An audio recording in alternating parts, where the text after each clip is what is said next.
various parts as an invasive species.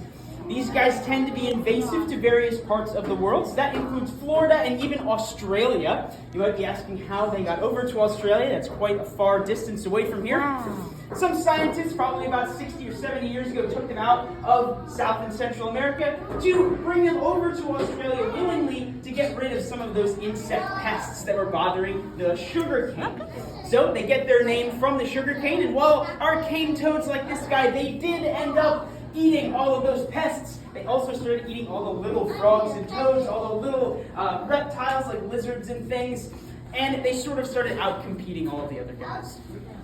But our cane toads, what makes them such a good invasive species is how many eggs they can have.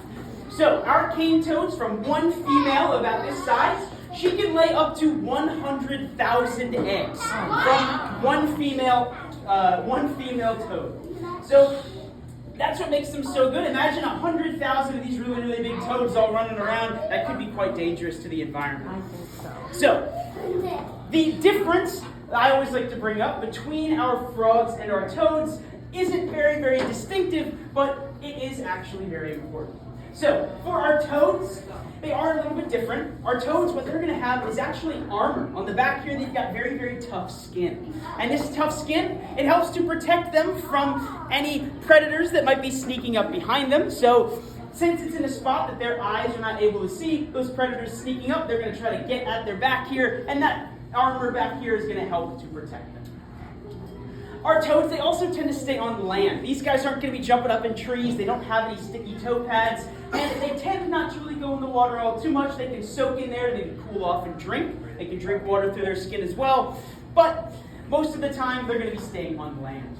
Our frogs, on the other hand, they're very agile, unlike these guys. Our frogs, they've got sticky toe pads, and that's going to allow them to jump and even live most of their lives up in the tops of canopies, in the jungles, or in certain forests. So those are some of the sort of really big differences between our frogs and our toads. The big takeaway is that our toads, they're not very agile, mostly because of this nice armor, but our frogs, they are very agile, and they've got those sticky toe pads. So, for our cane toads, they actually have three what I would call adaptations, or things that help them to survive in the wild a little bit better than some of our other frogs and our toads that you might find in the wild.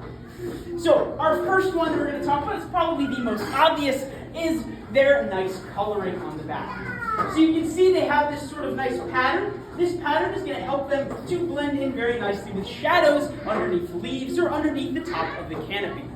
Grab it on. And so they're able to hide away from predators that might want to try to eat one of these toads. So these would make quite a nice snack for any larger mammals or maybe even some larger reptiles as well.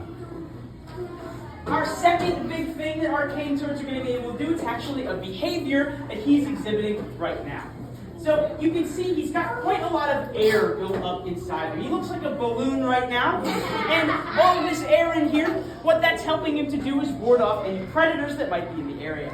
So if anything's looking at him and he can see them, he's going to try to blow himself up as big as he possibly can and inflate himself to be able to scare those predators away. What they're going to think is, that guy's a little bit too big for me to eat, that's a little bit too scary, I don't really want to go near that guy right now. So they're going to leave, and this toad can live another day. For our cane toads as well, sort of, if I grab his front legs here, I'm not really applying any pressure to his back legs, but if I grab him by the front, we can maybe hear him deflate a little bit.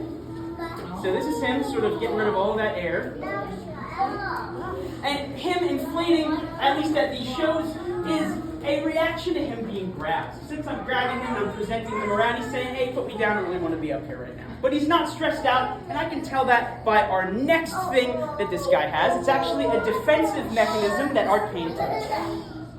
So when we're looking at him, you can sort of see these two big ovals, these two big glands in the back of his head here. And those two big glands are actually his poison glands.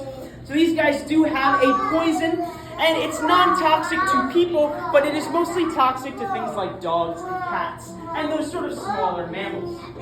What that would look like is a milky white substance secreting out of these two glands on the back of his head, and if any animals were unlucky enough to get him or that poison in their mouths, that could prove fatal to them in the wild. So those are sort of all of the big adaptations that these guys had that helped them to survive. I always do like to point out the ears on our animals. Some people don't really know that some of them have ears. So as we look at it, you can see that little round circle on the side of his head there. So right there, those are his ears. That's how he's going to be able to hear. They're not as good as a mammal's ears, or not as good as a reptile's, since they're very, very flat. But they still work well enough. So those are his ears right there. All right. Does anybody have any questions about our cane toads before we move on to our next animal? Yeah. You have a question? That's all right.